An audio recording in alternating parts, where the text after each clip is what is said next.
Hey everyone, so what is a fiat currency and how does it get debased? So a fiat currency is a currency that is made up by fiat. And by fiat means by dictate or by decree or basically made up out of thin air. So the world currently runs on fiat currencies, which means currencies that are backed by nothing other than the declaration by a nation state that the currency has value. This has not always been the case, and in fact, fiat currencies virtually never arise from on their own. They never start as a fiat currency, and the reason for that is because nobody is dumb enough to believe that a piece of paper has 100 times as much value if it has the number 100 printed on it as compared to if it has the number 1 printed on it. So it's essentially impossible to start a fiat currency from scratch.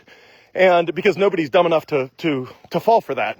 So the way currencies always start is not as fiat currencies.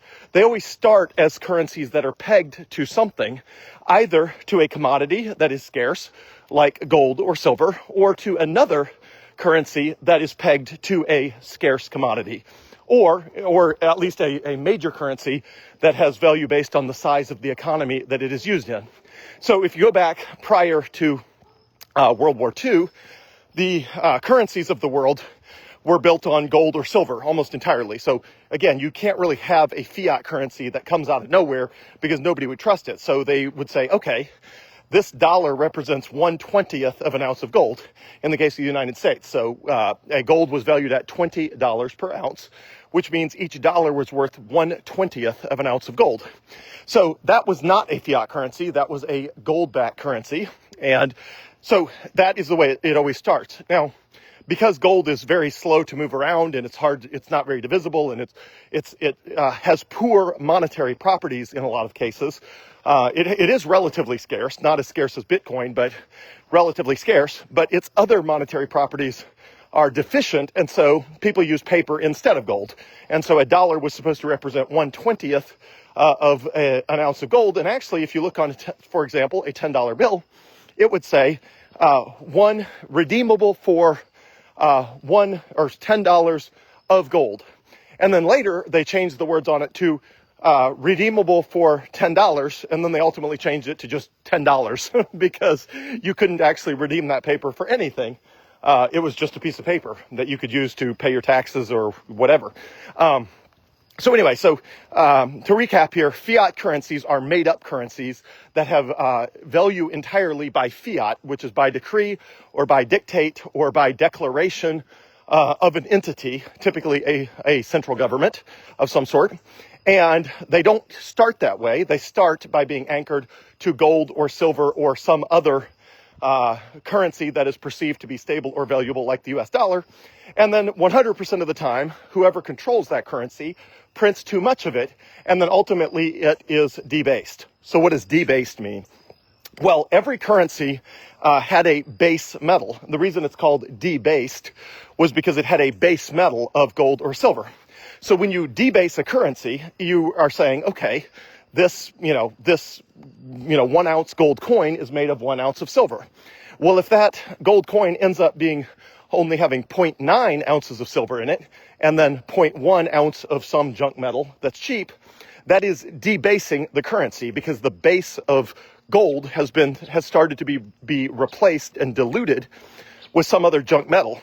So all currencies started by gold or silver backing at 100%, and then they would slowly get debased down to 95%, 92%, 84%, ultimately until the metal inside them went to effectively zero, where just like in the U.S., in the case of the U.S., the actual metal inside a quarter or a nickel or a dime is barely worth anything because they don't even use valuable metals for that. For example, a quarter used to have silver in it, but then of course they debased the quarter, and now the quarter does not even have a quarter's worth of silver in it.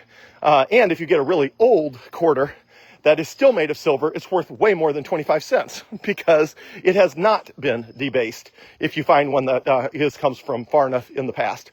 So a fiat currency is a made-up currency.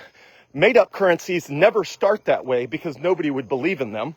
And they get debased when whoever controls the representation of that currency, like the physical piece of paper of the US dollar or whatever it is, when they print too much of it as compared to what was supposed to be backing it. So the US dollar used to be backed by gold. The British pound used to be backed by silver. All of them were backed ultimately by fallible, sinful humans who ultimately printed too much money and ultimately came off of the standard, and they debased the currency. And now you cannot redeem the fiat currency of the world. You cannot redeem them for anything valuable. They're just made up money. So now and then when a currency hyperinflates, meaning it becomes almost worthless, and you find, dollar bills just, in the gutter on the road because nobody considers it worthwhile to lean down and pick them up. So what a country will try to do is re-anchor the currency to some sort of a precious metal peg, or in the future, likely a Bitcoin, some sort of a Bitcoin peg. So, for example, Zimbabwe tried this. So Zimbabwe has had a huge problem with hyperinflation of their currency. And so they introduced a gold-backed, a ZIG, a Zimbabwe, capital Z, lowercase I, capital G, Zimbabwe gold-backed. The G stands for gold, the ZI stands for Zimbabwe. They introduced a gold-backed currency, 6 months ago or whenever it was, with the promise being that, hey, we debased the other currency, and that's why you can still get a $100 trillion bill from the old Zimbabwe currency. It got so inflated that you needed a $100 trillion bill to buy anything. And then ultimately they retired the currency entirely because it was so worthless. But anyway, so they introduced a gold-backed currency. And of course that lasted, 6 months. And they claimed it was backed by the full faith and credit of Zimbabwe and by gold. But of course it wasn't, because it never actually is. And so they printed way too much of it. And so last week they devalued the gold-backed currency by 40%. Now, if it were actually backed by gold, that would be impossible to do, because if you claimed it was worth 40% less, everybody would just go turn it in for the gold. Well, obviously you're not allowed to do that, so it's not really backed by gold. And when they devalue it, they say, hey, this is, instead of being backed by an ounce of gold, it's actually only backed by 0.6 ounces of gold. And of course, everybody knows that if it's only backed by 0.6 ounces of gold, then tomorrow it's going to be only backed by 0.4, and then it'll be 0.2, 0.1, 0.0, and it'll just go to zero, and it won't be backed by gold at all, which happens to all fiat currencies eventually. So the same thing is happening to the US dollar. The US dollar has lost somewhere between 97 and 98% of its value since the Federal Reserve was created in 1913. And all the other fiat currencies are doing the same thing. So after World War II, the US government convinced all of the other countries to peg their currencies to the US dollar with the promise that the US dollar would be pegged to gold, and that way all of the currencies would be pegged to gold through the US dollar. Of course, the United States cheated the system, rug pulled everybody, and in 1971 told all the countries, you are not getting your gold, and the currency is not actually backed by gold after all, and you've been had. And that's what happened. So a fiat currency is a made-up currency. They never start that way. They always start by being anchored to something valuable. And then they print too much of whatever it is. And then it's not backed by the valuable thing anymore. And then eventually it's backed by nothing. And then eventually it hyperinflates and it goes away. And it's, along comes some other currency that is younger and newer and still closer to the point at which it was actually backed by something valuable.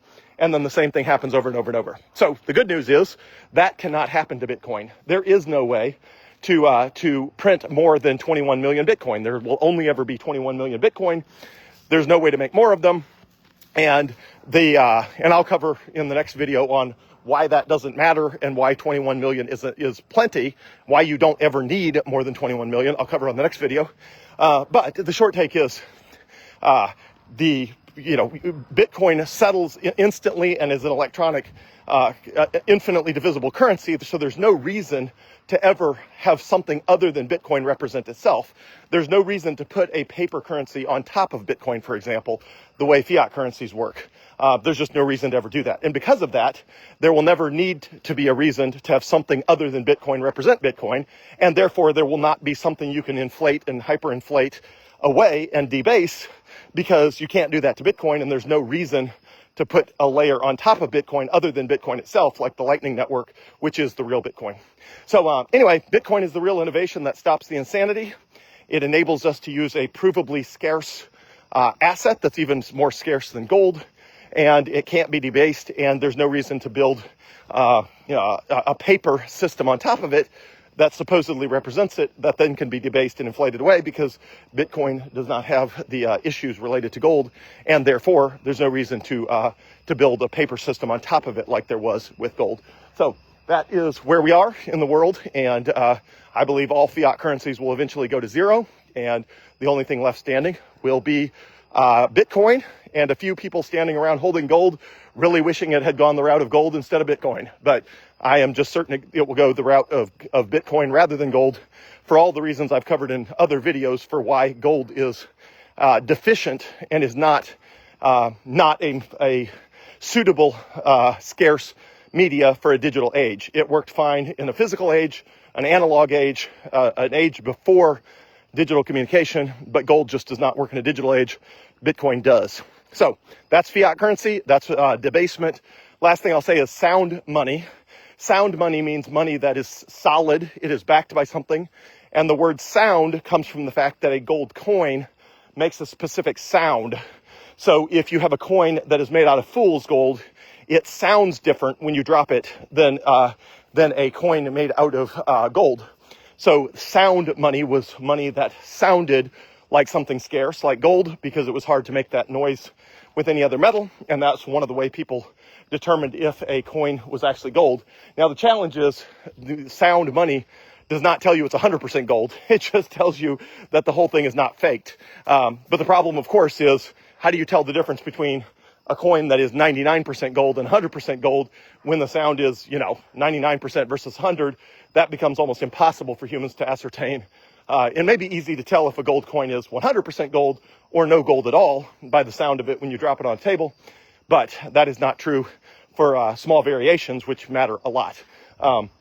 So that is where sound money came from. Is unsound money was money that, you drop it on a table and it's clearly not gold, it's clearly worthless, it's clearly a fake. Sound money was actually provably scarce money that, made the right sound when you dropped it, et cetera, et cetera.